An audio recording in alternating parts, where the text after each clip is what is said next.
Hey guys, welcome back to my channel. मैं हूं doctor Anjali रेखा और आज की इस वीडियो में हम बात करेंगे heat therapy versus cold therapy के बारे में। आई नो ये क्वेश्चन बहुत कॉमन है। जब भी मेरे पेशेंट को कोई इंजरी होती है, कोई दर्द होता है, वो हमेशा पूछते हैं कि मुझे मैम आइस लगाना है या फिर हीट पैक लगाना है। तो इस वीडियो में आपके सारे डाउट्स क्लियर करूंगी और इस वीडियो को एंड तक ज़रूर देखिए क्योंकि मैं इसमें कुछ इंपॉर्टेंट टिप्स शेयर करने वाली हूँ at the end of the video. Heat pack and ice pack दोनों ही बहुत ही इनएक्सपेंसिव होता है और इजीली अवेलेबल भी होता है हर जगह। और कोई भी इंजरी हो गया, कोई भी दर्द हो रहा है, आप इजीली घर पे उसको रख सकते हैं और अपने बॉडी पे अप्लाई कर सकते हैं। सबसे पहले हम बात करते हैं आइस पैक के बारे में यानी कोल्ड थेरेपी के बारे में।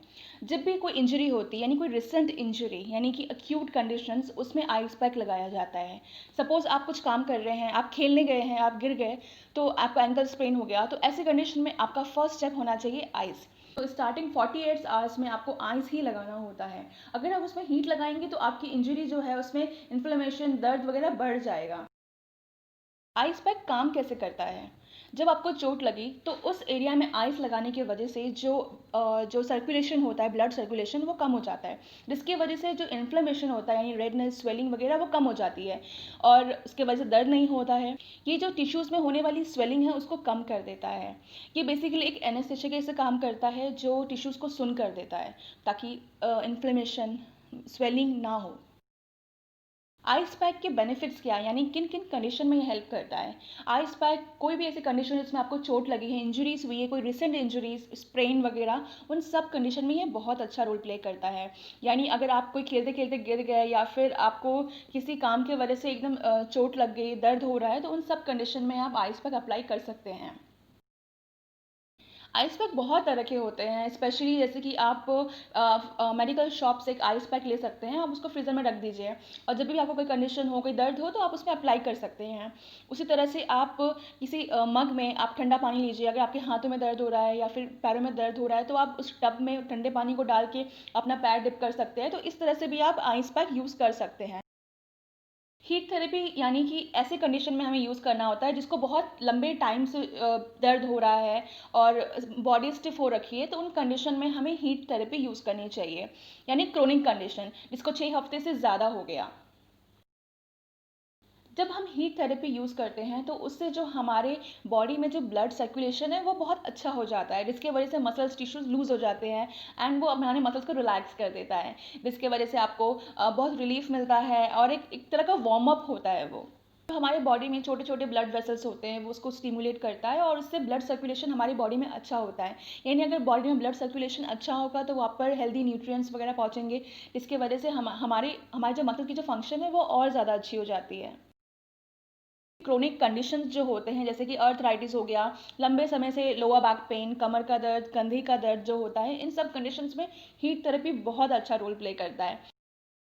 हीट थेरेपी घर में आप बहुत सारे तरीके से ले सकते हैं। हॉट वाटर बैग आता है, आप उसमें पानी डालिए, गर्म पानी, आप अपने जितना आप सहन कर सकते हैं उस हिसाब से आप सिकाई कर सकते हैं। दूसरा, आप किसी एक मग में गर्म पानी ले सकते हैं और उसमें रुमाल को डिप करके भी अपनी स्किन के ऊपर लगा सकते हैं। और इलेक्ट्रिक हीटिंग पैड भी आता है, उसको भी आप यूज़ कर सकते हैं। जो इलेक्ट्रिसिटी से जो चलता है उससे ज़्यादा जो आप पानी का यूज़ करते हैं वो ज़्यादा इफेक्टिव होता है। अब बात करते हैं कि हमें कितने लंबे समय के लिए हमें हीट या कोल्ड पैक करना होता है। 15 to 20 मिनट्स ही होना चाहिए मैक्सिमम टाइम। कई बार बहुत सारे केसेस में देखा गया है लोग एक एक घंटा रखते हैं, वो चीज़ बिल्कुल भी नहीं करनी है। आपको 15 से 20 मिनट ही रखना है। अब बात करते हैं किन किन कंडीशन में हमें heat and cold pack avoid करना चाहिए।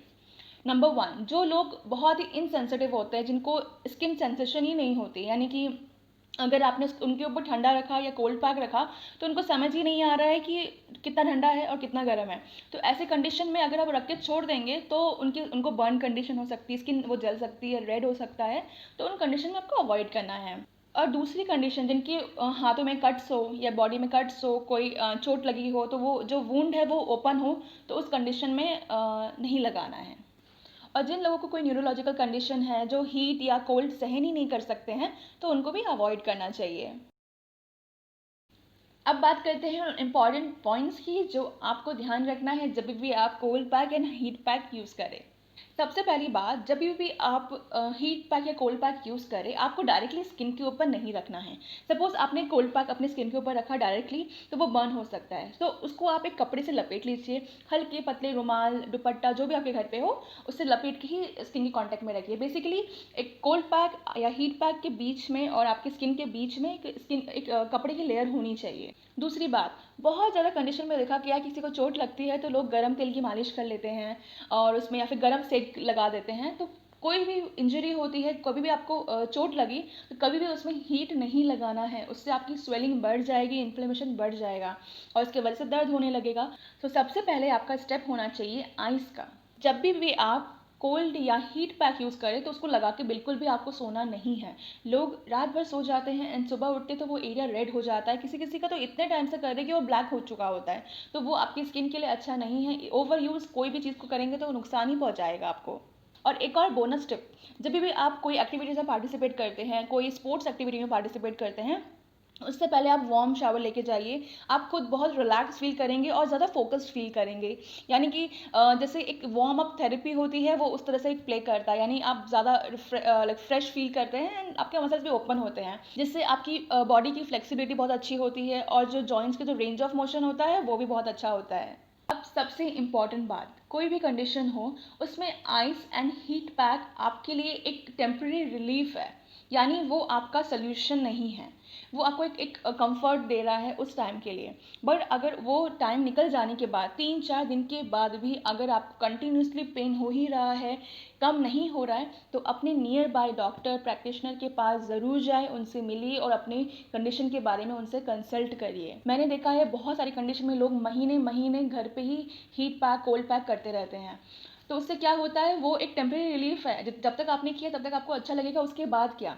तो इसीलिए एक अगर आपको बहुत लंबे टाइम से हो रहा है, तो आप इनको भी कंटिन्यू करिए, लेकिन साथ में साथ अपना ट्रीटमेंट भी कराइए।